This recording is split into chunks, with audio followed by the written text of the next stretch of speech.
Hi, everybody. I'm Jamie Poisson. Alex Pretti! Alex Pretti! We're furious that our neighbors are getting kidnapped and murdered in the streets. We're out here peacefully protesting. We got 80-year-old grandmas out here protesting. And we got the feds tear gassing us, spraying people in the eyes with pepper spray, throwing flashbangs. Massive anti-ICE protests in Minneapolis intensified over the weekend in the wake of the second fatal shooting of an American citizen involving federal law enforcement agents in the city this month. On Saturday, Border Patrol agents shot and killed Alex Pretti, a 37-year-old intensive care nurse. The response was rapid. Mayor Jacob Fry accused the White House of terrorizing his city. Democrats threatened a government shutdown over their opposition to a Homeland Security funding bill and called for an independent investigation, while federal officials were quick to label Pretti a domestic terrorist, alleging that he had a semi-automatic handgun and approached with the intent to massacre them. The police chief in Minneapolis has confirmed that Pretti had a valid firearms permit, which allowed him to open carry in Minnesota. Video of the shooting appears to show Pretti holding only a phone in his hand when agents take him to the ground.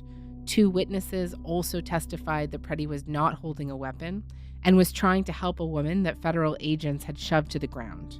Further, video analysis from the Washington Post found an agent remove the gun from Pretti's waistband before he was shot. Department of Homeland Security Secretary Kristi Noem defended the officers and accused Pretti of brandishing his weapon and attacking the officers. But it was one post on X from Donald Trump's Deputy Chief of Staff for Policy, Stephen Miller, that arguably has summed up the federal response to the killing. Miller said, quote, "A would-be assassin tried to murder federal law enforcement." Miller went on to say that the Democrats have sided with the terrorists.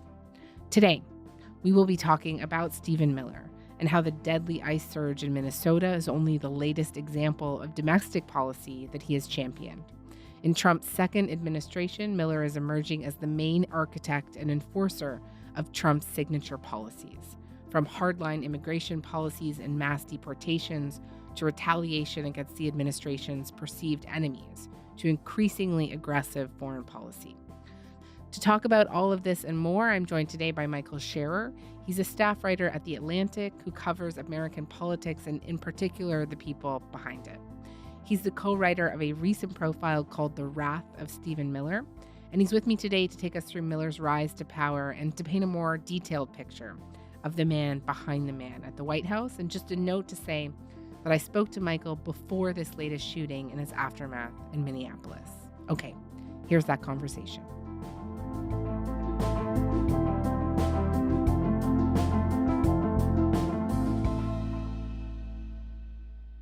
Michael, hey, it's really great to have you on the show. Thanks so much for having me. So I'm going to guess a good chunk of our listeners have heard of Stephen Miller, but it might not necessarily be clear what he does or just how much power he actually has. So let's start there. Can you give me some examples of the things that Miller has been involved with since Trump started his second term?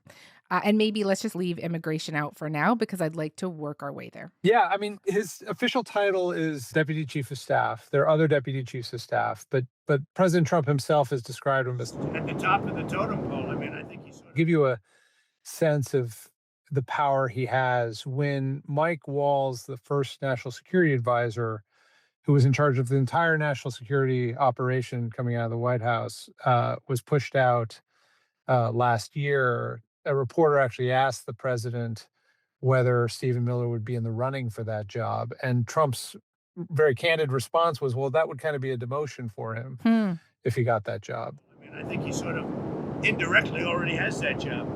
You understand? Because he has a lot to say about a lot of things. He's a very valued person in the administration, Stephen Miller. There is basically no domestic policy or foreign policy topic. Maybe there are some exceptions, like there may be some like more obscure conflicts in Africa or something like that he's not paying attention to, but there's no topic that is off limits for him. And on almost every front that is policy related, he is involved. And so that includes everything from He was sort of the thinker behind going after universities in the United States early on.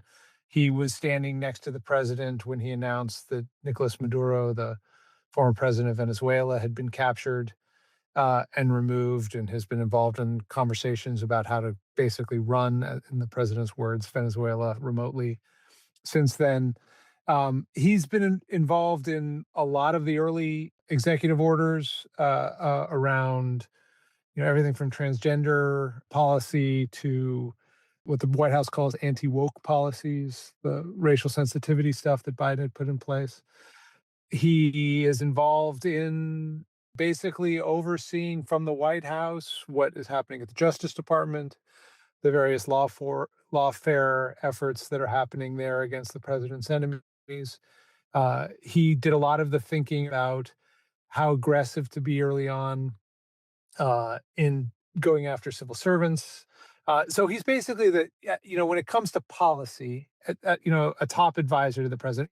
He's also mounted this really aggressive position to counter what he calls domestic terrorism or left-wing terrorism. What we have seen, if you look at whether it be going back to the riots that started with Black Lives Matter and all the way through to the Antifa riots, the attacks on ICE officers, the doxing campaigns, and now the political assassinations, these are not lone, isolated events. This is part of an organized campaign of radical left terrorism. It is structured, it is sophisticated, it is well-funded, it is well-planned. There is really no parallel like this to anything else in the country right now. There is And he's defended the need for the Presidential Act Countering Domestic Terrorism and Organized Political Violence, or NSPM 7, which he drafted, right? And Trump signed. Because of President Trump's strength, because of his vision, because of his leadership, we are now going to use the entire force of the federal government to uproot these organizations root and branch. And again, that's only possible because of President Trump and his leadership. In addition to everything you just laid out, I wonder if you could just tell me a little bit more about that strategy that he's behind. Well, so you didn't want to talk about immigration right at the start, but that is an extension of the immigration crackdown. And there's no area that he has been more involved in shaping, both in the first Trump term and the second Trump term, more than immigration, the deportation policy. He was deeply involved in the child separation policy during the first term, where kids were put in cages. That was sort of the critique. Mm-hmm. He designed that as a effort to dissuade people from crossing the borders. I mean, he was willing to separate kids from their parents as a way to keep people from coming. So early, right when Trump gets in, there is an enormous effort to lobby Congress to do massive tens of billions of dollars in funding for new federal security service, mostly through ICE, some through Customs and Border Patrol, that would run a deportation program the president had talked about. It was expected that there would be pushback to that. Furthermore, Miller had been there in the first term when you'd had protests, in some cases riots, over the George Floyd killing. And so Miller was part of this effort to basically reimagine what the federal government's police force would be doing in the United States. Until this presidency, federal authorities were very selective in how they interfered in streets and cities all around the country, and that has changed. And so as a result of that, there's been pushback, and Miller's design of this, and this is really what he does very well, is trying to find ways to expand federal power to serve the president's interest. His design for this is to designate anyone who's opposing that increase in federal policing, protesters against him, against the administration, people who are following around ICE officers as they do deportations, as domestic terrorists. And he has truly pushed in a way that I think the courts haven't fully tested what the definition of domestic terrorism is. The real innovation here is that Miller is trying to get the entire federal government to identifying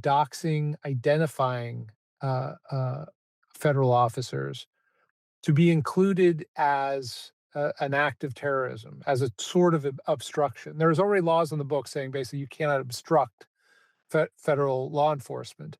But the First Amendment protects, or has up to now protected, a lot of other activity. You can yell in their face if you don't like what they're doing. You can photograph them and videotape them and talk about them and put their pictures up places. And Miller has been leading this charge, and that executive order you just described is really about that, to expand that definition of terrorism to what was once protected as First Amendment speech. There is an entire system of feeder organizations that provide money, resources, weapons, and when they're attacking ICE officers, they're attacking federal buildings, or they're isolating public officials for harassment, doxing, intimidation, and ultimately attempted assassination. It is all carefully planned, executed, and thought through. It is terrorism on our soil. And I should just mention, the thing that is driving this for him is that it's happening in his own life. There are protesters in Northern Virginia who started protesting outside his house. His wife and him felt threatened, especially after the murder of Charlie Kirk, a friend of theirs. They had to leave their house and move onto a military base. The morning after our dear friend Charlie was assassinated, I take a step out on my porch and I had a lady out there saying, "I'm watching you." And the crime they felt had been perpetrated against them was flyers going up in the neighborhood, saying very bad things about him. They then doxed my family by distributing flyers all over our neighborhood, saying that my husband, Stephen Miller, is a Nazi, is a war criminal, and had our home address.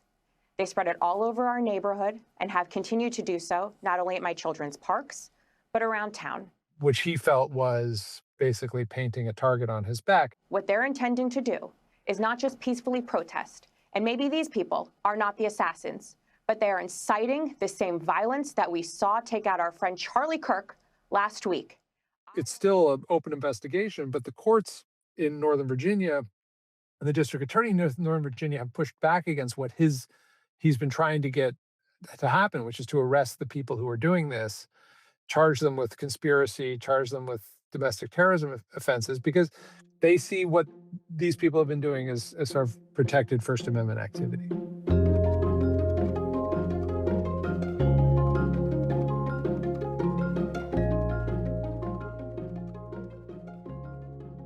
He isn't a lawyer, this guy, right? But he has become so adept at using these kind of novel interpretations of legal precedents to further his goals.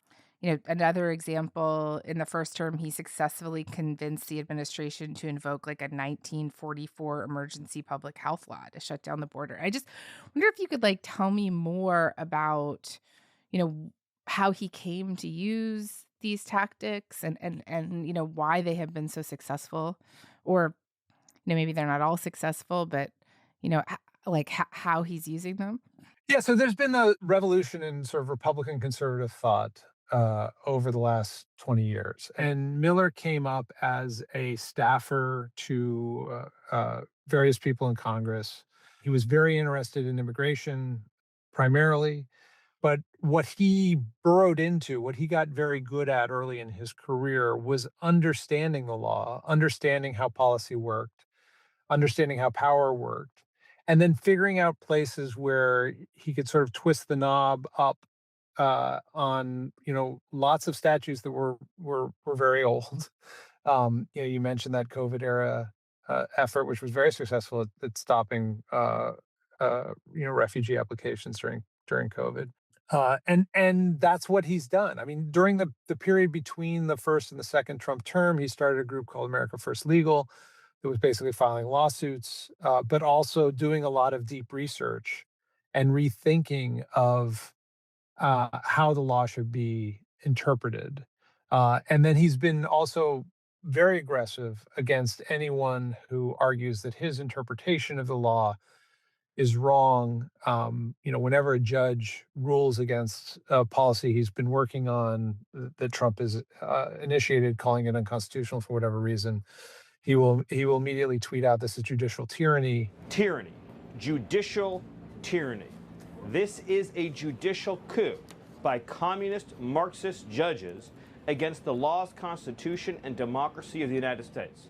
Suggesting that the judges are somehow operating outside the Constitution, which is not true. I mean, the job of the judges are to check, the decisions of the executive branch. But yes, there are lots of examples of this. Another example is clearly the president has wanted for quite a while to get rid of Maduro, to, in his words, have the U.S. get back the oil from Venezuela.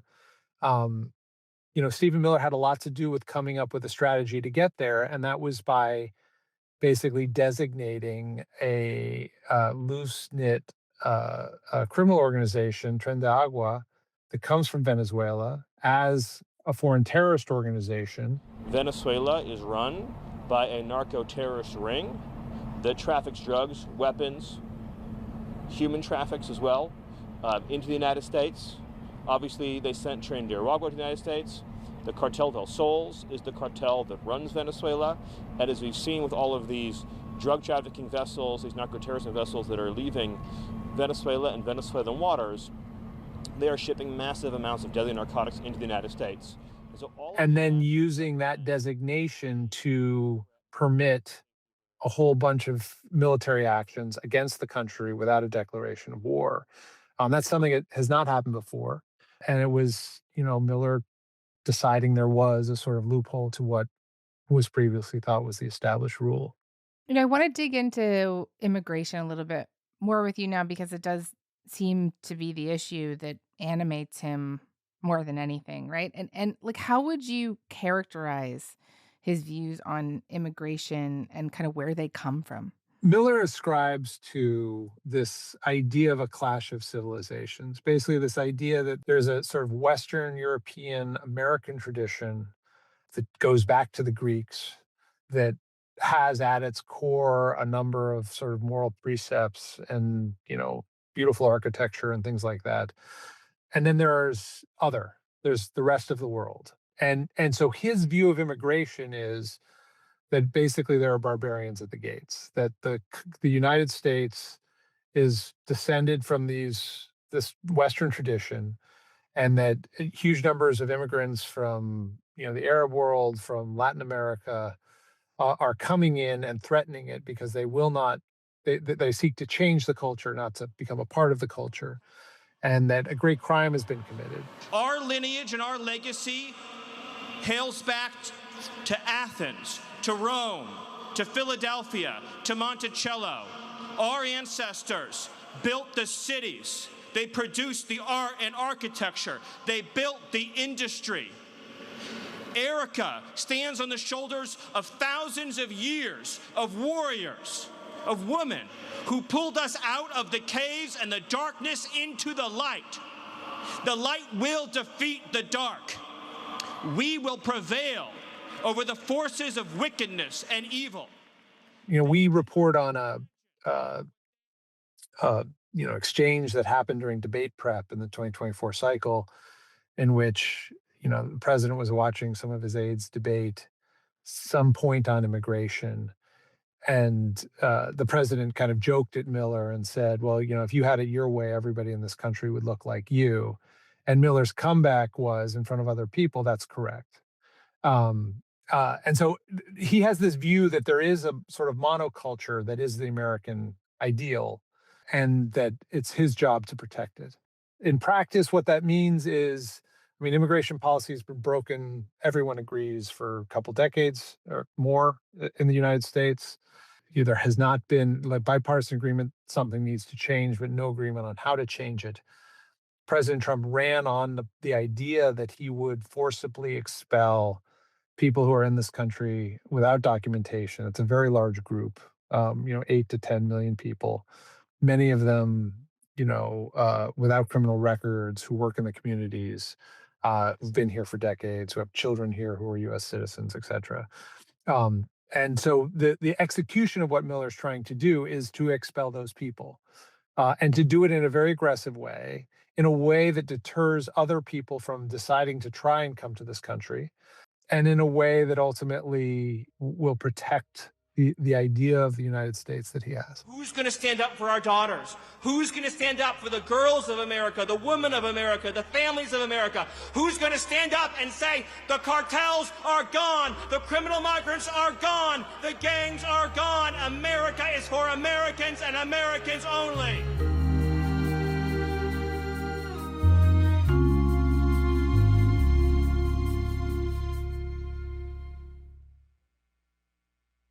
Just on a day-to-day basis, to what agencies is Miller dictating marching orders to?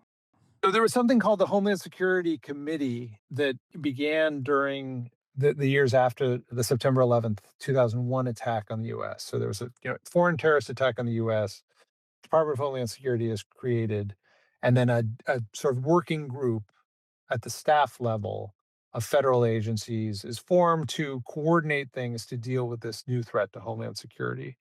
So that includes groups like the FBI, ICE, Customs Border Patrol, Health and Human Services, the Department of Defense. I mean, basically any part of the federal government you can think of that would have some role in securing the homeland.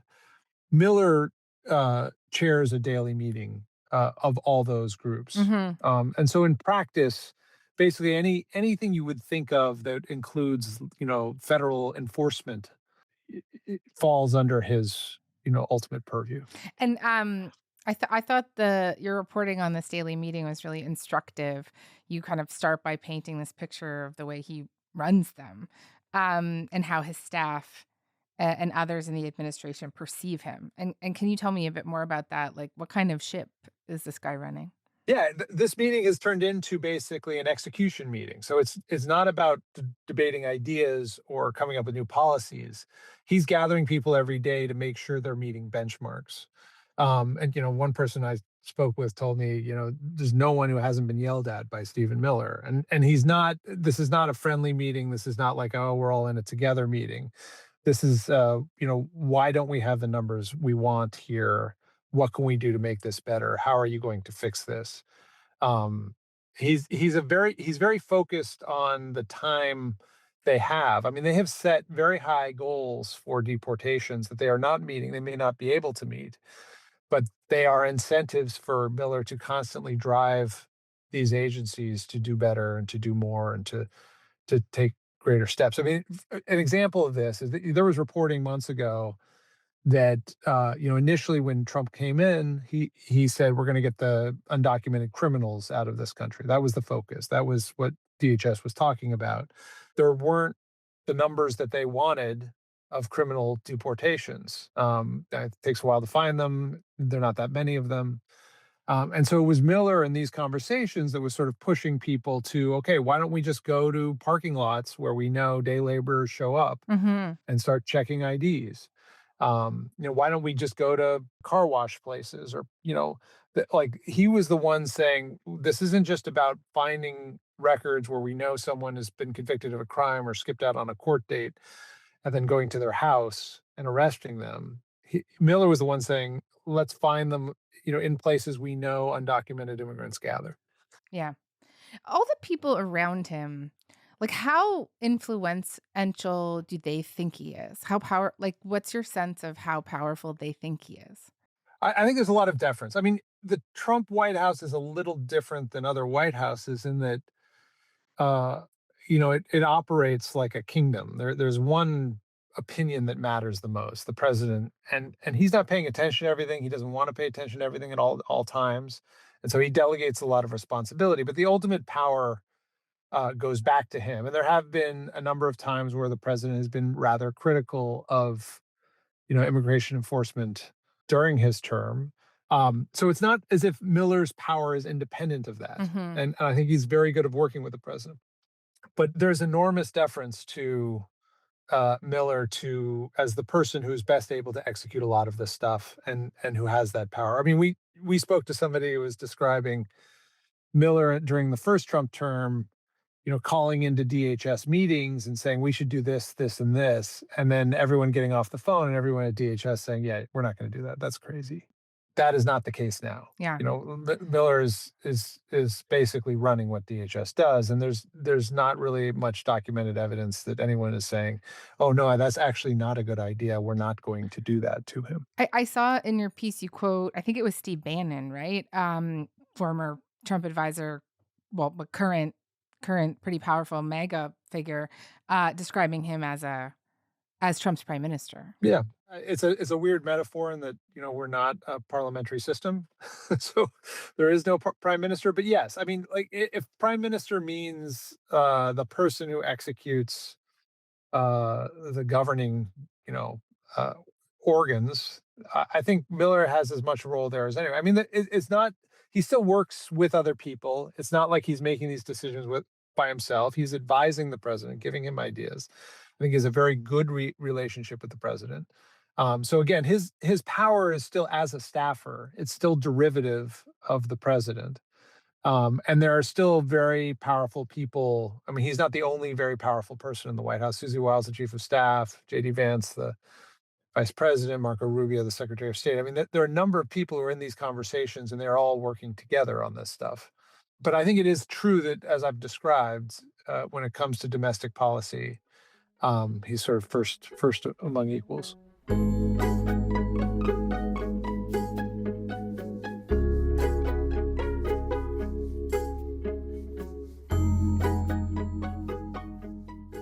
I want to understand a little bit more about his background. So he's only 40, though he's been involved in right-wing politics essentially since high school.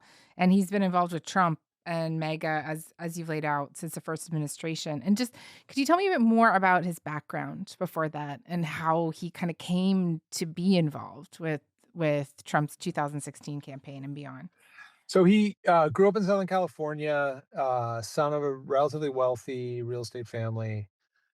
There's from his teenage years, really enjoyed trolling and upsetting liberals. Am I the only one who is sick and tired of being told to pick up my trash when we have plenty of janitors who are paid to do it for us? And there's lots of stories that have been written about his high school years and his provocations at the time. There's a video of him, during the Iraq War in the early 90s, saying that I think the ideal solution would be to cut off their fingers.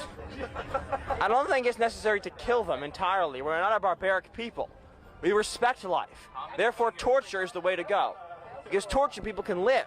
Torture is a celebration of life and human dignity.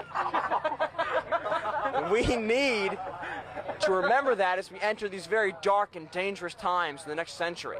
And I only hope that many of my peers and people who will be leading this country will appreciate the value and respect that torture shows towards other cultures. And it's not clear if he's joking or not joking, but he's clearly being provocative. He sort of fell in early, even before college, with right-wing media, right-wing talk radio in Southern California. He went to Duke University and wrote conservative columns, again, kind of poking the bear of liberal consensus, was a major defender of Duke lacrosse players when there was a accusation of rape against them that turned out to have been fabricated.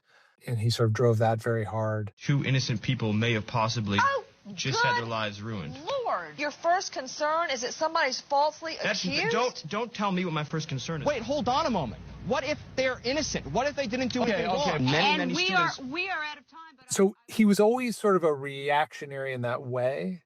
And then after his graduation, sort of turned that into working on Capitol Hill, largely around, again, this immigration, clash of civilizations idea. If you remember in the early 2000s, George W. Bush had come from Texas. He was a conservative Republican, but his idea of immigration was, yes, lots of Hispanic Americans come to Texas. They're as American as anybody else.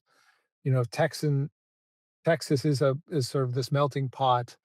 And he and his advisors rejected those people who embraced these ideas. And so, early on, Miller was sort of fighting rearguard action, and that meant in 2010s fighting hard and actually being pretty pivotal in killing an attempt to pass comprehensive immigration reform with bipartisan support in the Senate. It would have been a deal that basically secured the border in exchange for giving a path to citizenship for millions of people who are already here. I think arguably he and the people he was working with at the staffer level were as instrumental as anyone in making that bill die. Yeah. I've been watching what's been happening in Minneapolis over the last 2 weeks, and kind of this spiral of escalation and protests and repressive state actions. And some commentators have speculated that Trump and Miller want this chaos and violence so that they can use it as a pretense to grab more power. And what is your sense of the end game for Miller? I mean, so in some way, I think that's clearly true. Like there clearly is an effort to embrace the spectacle and to demonstrate. I mean, the thesis of the Trump second term is that there is enormous federal power that has not been used, and once used, you can, uh, create enormous change. And so, in a law enforcement capacity, that means sending National Guard into otherwise, you know, normal cities with falling crime rates, or sending massive amounts. I mean, right now there are multiples numbers of ICE agents and CBP agents in Minneapolis, and there are regular local police, and those two forces are not operating with each other.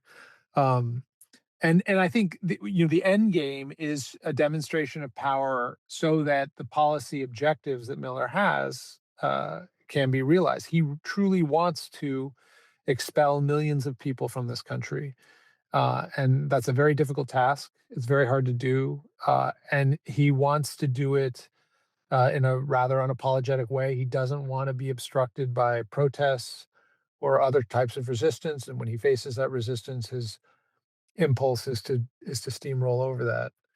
So I think yes to all of that. I don't think it's a play just for power itself, and I do think also we're kind of at a pivotal moment. We don't know if it's going to work. I mean, the president still is facing increasingly dim midterm elections. The polling has turned in the U.S. rather dramatically against the efforts to do deportations. I mean, this was something Trump was elected on. There was support for his immigration policy when he was elected, but there's a lot of that's evaporated just because of the way this has been carried out.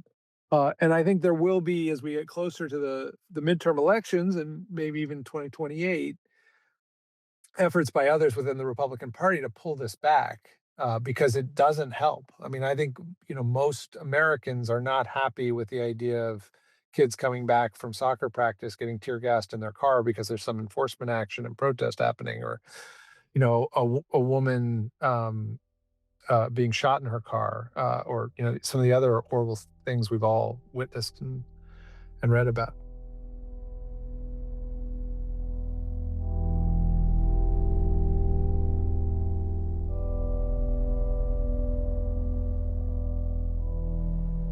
I know you said that he and Trump have a good working relationship, but do you see a world in which there's some blowback here against Miller as the tides kind of turn in public opinion? Just especially because this issue, he's such a force behind it, right? Yeah, I mean, so the president corrects his path all the time, and shifts and swerves and zigs and zags, and so I that can totally happen. Right now, he's not doing that. He's leaning in. I think Miller has a very good relationship with Trump. I don't think there's not a lot of indication I've heard. I mean, there's plenty of cabinet secretaries or senior officials who have very tense relationships with others in the White House, or tenuous relationships with Trump, or whom Trump has been talking recently about being really unhappy with, and Miller is not in that category. So I don't think, at least right now, that's the concern, or something that's going to happen, that Trump will just turn on Miller. I think it's more that these other voices would get to Trump and Trump would change tack. And, Miller has always changed tack when he's been told to by Trump. I mean, there's no evidence of him, pushing back. And I think he would change tack as well if that happened. I take your point that there's kind of one boss in the White House, and that boss is Trump. But he's also, an erratic and unfocused and self-interested guy. And, do you have a sense of the degree to which Miller might be influencing Trump on this, or even just kind of straight up calling some shots? Yeah, I think so. I don't think Trump is very interested in the ideological projects that have been attached to him. There is sort of this intellectual movement of the new right that's risen up, this way of reimagining the Constitution and the powers of the presidency. Trump is executing a lot of that, but his interest is not in the ideas. His interest is in achieving the goals he wants to achieve. I mean, he shares with Miller the deportation goal, for instance, and with using power. Trump is very focused on a day-to-day basis at using power and his own greatness and his own accomplishments and expanding those accomplishments, and getting medals or recognition for those accomplishments. And I think so there are different motivations there in a way, right? I think Miller is more interested in the broader project. But I think right now it works pretty well because Miller is giving Trump on a weekly basis options to expand his power and execute his power. Miller is the guy who, Trump says, I want to do something. And Miller's the guy who figures out how to get it done and how to execute on that. And so while they're not coming to it for exactly the same reasons, I think they end up working well together. So, does that at some point shift? Does that break apart in the future? That's not something I can really predict. But I mean, it is clear that they're as close as, or just given Miller's power, closely aligned in this second term. Okay. Michael, thank you so much for this. This is really interesting. Thank you. Yeah, thank you.